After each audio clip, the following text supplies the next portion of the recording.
Si on devait choisir un seul chiffre, le plus important pour toute nouvelle entreprise, ce serait celui-ci, le point mort. C'est le moment clé, cet instant précis où une activité arrête de perdre de l'argent. C'est le début de la rentabilité. C'est la grande question, celle qui empêche de dormir. Est-ce qu'il faut 10 clients, 100, 1000 ?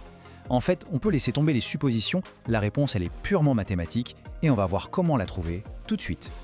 Et donc, cette réponse mathématique, elle porte un nom, un concept financier qui est absolument essentiel, le point mort. On l'appelle aussi le seuil de rentabilité. C'est vraiment la première notion à maîtriser. Alors, qu'est-ce que c'est exactement ? Eh bien, il faut imaginer un moment d'équilibre parfait. L'entreprise ne gagne pas encore un centime de bénéfice, non, mais, et c'est ça le plus important, elle n'en perd plus. Toutes les charges sont couvertes. C'est le point zéro. C'est la toute première victoire. En gros, c'est aussi simple que ça.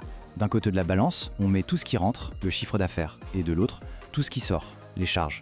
Quand la balance est parfaitement à l'équilibre, on y est. C'est le premier objectif à viser. Bon. Le premier type, ce sont les charges de fonctionnement, qu'on appelle aussi les charges fixes.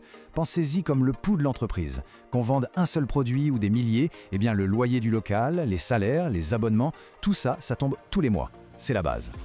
Et puis, à l'opposé, on a les charges directes ou variables. Là, comme leur nom l'indique, c'est tout le contraire. Elles bougent en fonction de l'activité. Plus on vend, plus elles augmentent. Si on ne vend rien, bien, il n'y a pas de charge directe. C'est aussi simple que ça. Ok, maintenant qu'on a nos charges fixes d'un côté et nos charges directes de l'autre, on peut mettre le doigt sur le vrai moteur du profit, la marge brute.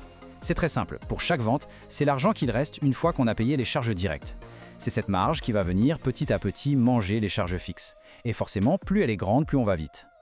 Et voilà la formule qui met tout ça en musique. On prend le total de nos charges fixes et on le divise par la marge brute qu'on fait sur chaque produit, sur chaque service. Le résultat, il est simple, il est élégant et il est incroyablement puissant. Il nous dit exactement combien d'unités il faut vendre pour couvrir toutes les charges. Allez, la théorie c'est bien, mais rien ne vaut la pratique. Pour que ce soit vraiment limpide, on va appliquer cette formule à 3 business complètement différents, avec des chiffres en francs suisses. On commence avec un grand classique de l'entrepreneuriat, le food truck. C'est un cas d'école parfait parce qu'il a des coûts fixes et des coûts variables très faciles à identifier. Ok, regardons les chiffres. Ce food truck a des charges fixes, disons le loyer de l'emplacement, l'assurance, etc., pour 7 800 francs par mois. Chaque menu est vendu 15 francs, les ingrédients, le packaging, ça coûte 4 francs 50. Ça nous donne donc une marge brute de 10 francs 50 sur chaque menu vendu. Maintenant, on applique la formule. On prend les 7800 de charges fixes, on divise par la marge de 10,50 et ça nous donne 742. Le propriétaire de ce food truck doit donc vendre 742 menus chaque mois juste pour couvrir ses frais. Et si on veut rendre ça encore plus concret, sur 25 jours de travail, ça fait à peu près 30 menus par jour. D'un coup, l'objectif est beaucoup plus clair, non ? On change complètement d'univers avec le deuxième exemple, un consultant indépendant. Un modèle qui est basé sur de la prestation de service. Alors là, les charges fixes sont plus élevées, 11 300 francs par mois. Ça peut être le bureau, les logiciels, les assurances. Mais le point le plus intéressant, c'est les charges directes. Il y en a zéro. Chaque journée facturée 1500 francs, eh bien c'est 1500 francs de marge brute. Du coup, le calcul est ultra rapide. 11 300 divisé par 1500. Résultat, 7,5. Ce consultant doit donc facturer 7 journées et demie de travail par mois pour arriver à son point mort.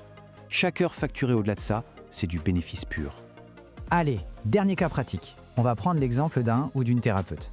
C'est encore un métier de service, mais avec une structure de coût un peu différente. Ici, on a des charges fixes comme le loyer du cabinet pour 7 400 francs par mois. Chaque séance est facturée 120 francs. On a une petite charge directe de 8 francs. Ça pourrait être du matériel jetable ou des frais de plateforme de réservation par exemple, ce qui nous laisse une marge brute de 112 francs par séance. On fait le dernier calcul, 7400 divisé par 112 et on obtient 66 en arrondissant. Il faut donc 66 séances par mois pour que l'activité soit à l'équilibre. Si on ramène ça à la journée, ça fait à peu près 3 séances par jour ouvré. Bon, calculer ce chiffre, c'est une chose, c'est la première étape. Mais là où ça devient vraiment puissant, c'est quand on comprend qu'on peut l'analyser et surtout qu'on peut l'influencer. C'est là qu'on passe des maths à la stratégie. En fait, tout est une question de choix. Regardez, l'entreprise A mise sur des charges fixes élevées. Ça veut dire que son point mort est haut, c'est plus risqué, c'est une montagne plus difficile à gravir, mais une fois au sommet, chaque vente supplémentaire rapporte énormément. Le potentiel de bénéfice est immense. L'entreprise B, elle, préfère la sécurité. Elle a peu de charges fixes, mais des charges variables plus importantes. Son point mort est bien plus bas, plus facile à atteindre. C'est moins risqué, mais le potentiel de profit est aussi plus modeste. Il n'y a pas de bonne ou de mauvaise réponse, c'est un pur choix stratégique. Alors, comment on peut faire concrètement pour faire baisser ce point mort et donc réduire le risque? L'astuce la plus efficace, c'est de transformer des charges fixes en charges variables. Pensez-y. Au lieu de payer un loyer fixe tous les mois, pourquoi ne pas négocier un loyer qui serait un pourcentage du chiffre d'affaires?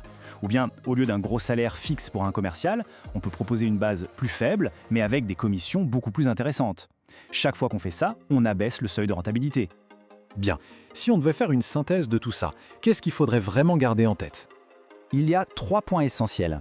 Le premier, le point mort, ce n'est pas juste un exercice de compta, c'est une vraie boussole pour piloter son activité.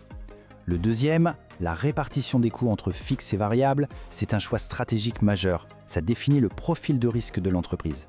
Et enfin, troisièmement, réussir à atteindre ce point mort dès la première année d'activité, c'est souvent le meilleur indicateur de la viabilité d'un projet sur le long terme. Au final, la formule est simple, les éléments sont clairs. C'est un outil d'une puissance incroyable pour transformer une idée un peu floue en un objectif très concret, chiffré. La question à se poser n'est plus « est-ce que ce projet peut marcher ?», mais plutôt « combien de ventes faut-il réaliser pour que ça marche ?» Et le calcul du point mort, eh bien, il donne précisément cette réponse.